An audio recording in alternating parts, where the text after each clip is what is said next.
story began in February year 2000. For my part in this allegory, I'm not going to make the same mistakes my father made.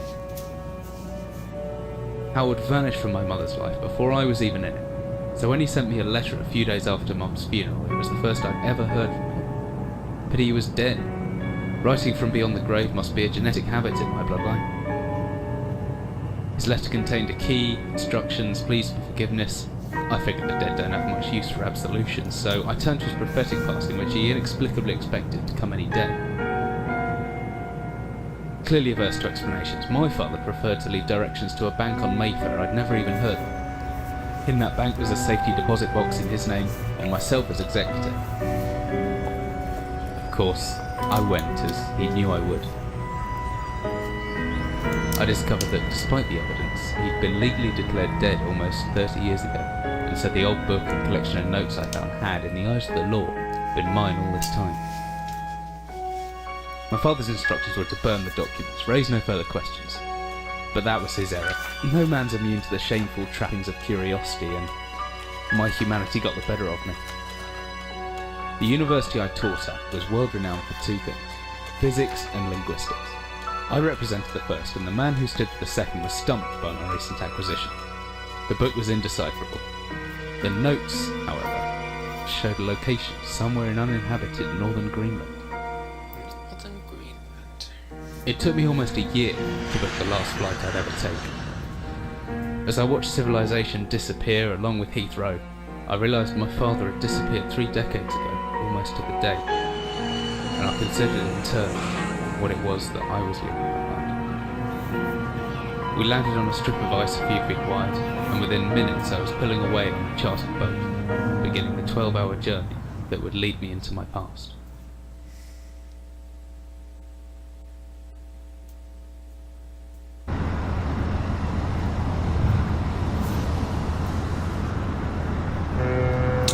Damn graphics.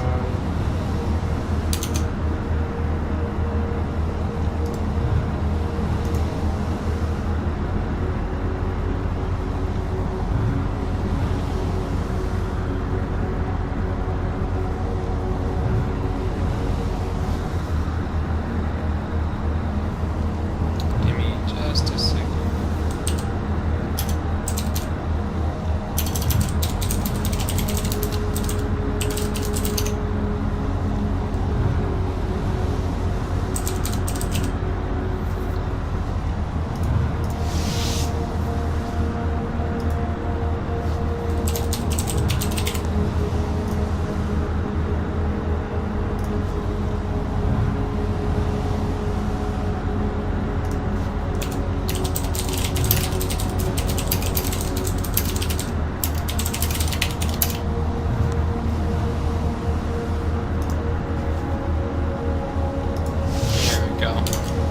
Okay. Finally, we're almost docked. I better stow my gear. I may be far from home, but chances are I can still pick things up using left mouse, and I can take a closer look at things using right mouse. Well, that's great. I don't like it drinking anyways. Smash that.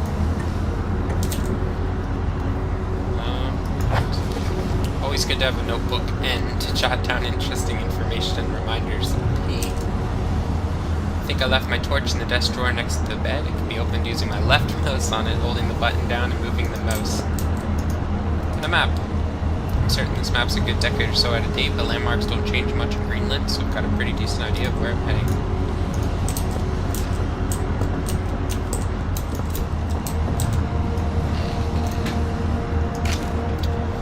Dearest Eric, just a quick note before you set sail and leave me once again. I've left you a little something to remember me by in the chest at the foot of your bed. I really don't know why you still only have one bed on board. Taking shifts because of it is no way to get your rest. But what does a fisherman's wife know of life at sea? I'll be praying every night for you to make the catch you need so that you can come home to me safely, and soon. Please don't be gone for 5 weeks like last time. I know I might nag sometimes, but I do love you, you know.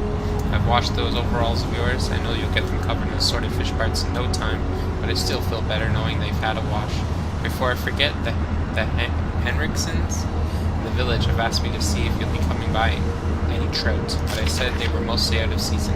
If you do happen upon any, don't say anything. Stow them well in the ice and I'll do something special with them to celebrate when you come home to me. The ship's captain deserves a little special treatment once in a while. Take care, my love. Fisherman's wife, love letter. More alcohol.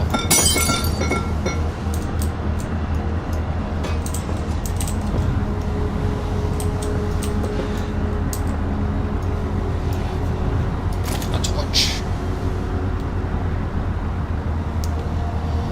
Or hopefully with the shortcut key F. What does that mean? Where's that emergency glow stick? It should still be in the locker. Keys in my inventory.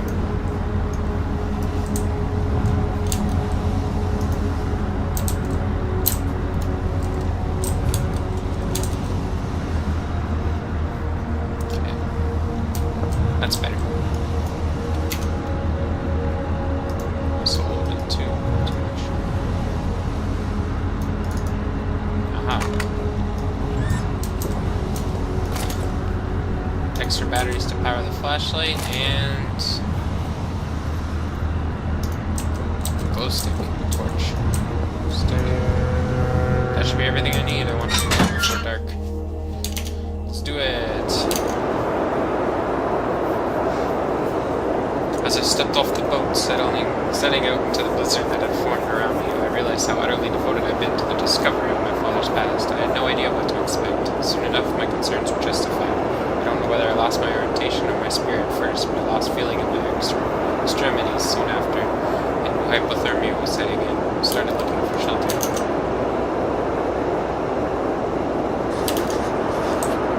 So cold. Don't know where I am. Need shelter soon. How the hell we got here? My entire head went numb a long time ago, but I can still hear the wind roaring past. Or is that some kind of animal in the distance? What the hell are we doing out here? What in the hell is that? I don't care. I need shelter. It's frozen shut. I need something to break in. Oh, that's something my bad.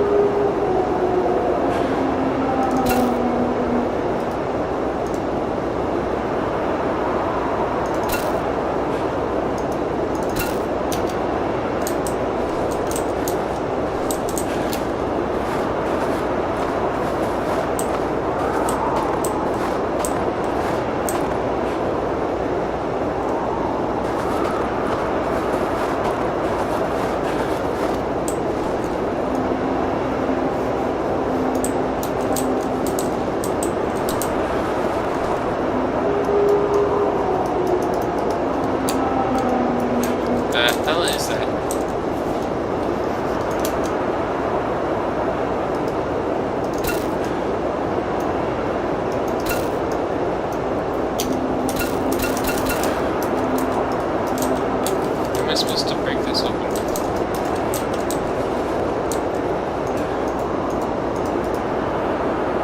Must break this.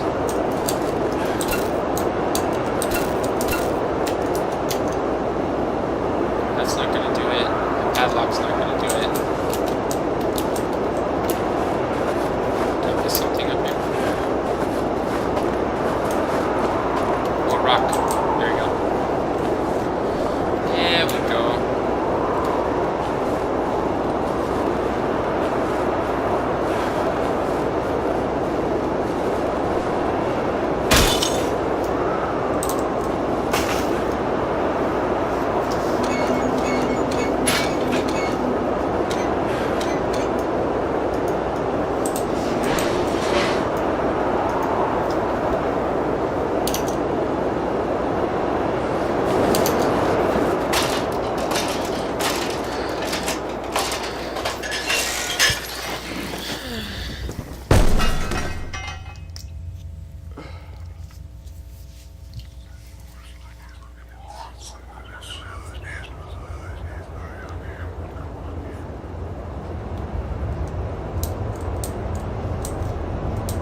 Jesus, my head. I can't believe I fell that far and survived. Although looking around, maybe I didn't. What is this place?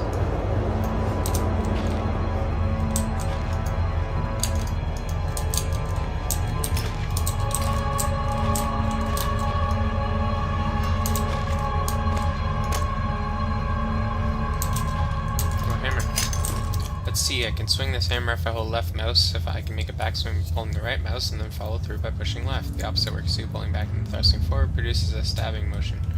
I reckon if I hold down right mouse after the backswing, I should still be able to look around. Weird. Empty boxes of ammunition. What is this place? A steel rod. It's got like a number or something on it too. The music is already creepy and we just started. What is this bullshit? Bullshit, basically.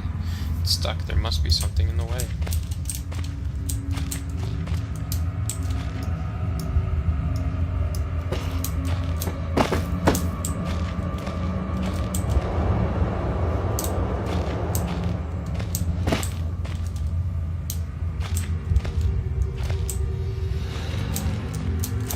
Aha!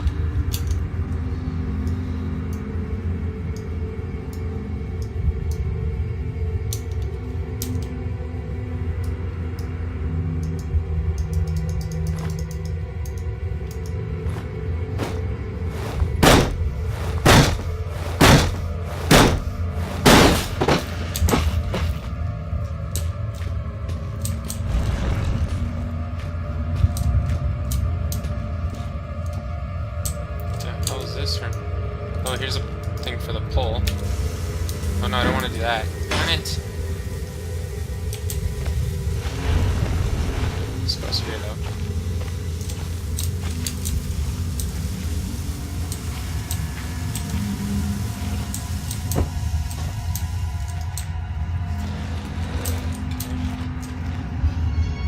So that goes up there again. So that's okay. Whatever I was descending into, it was 100 feet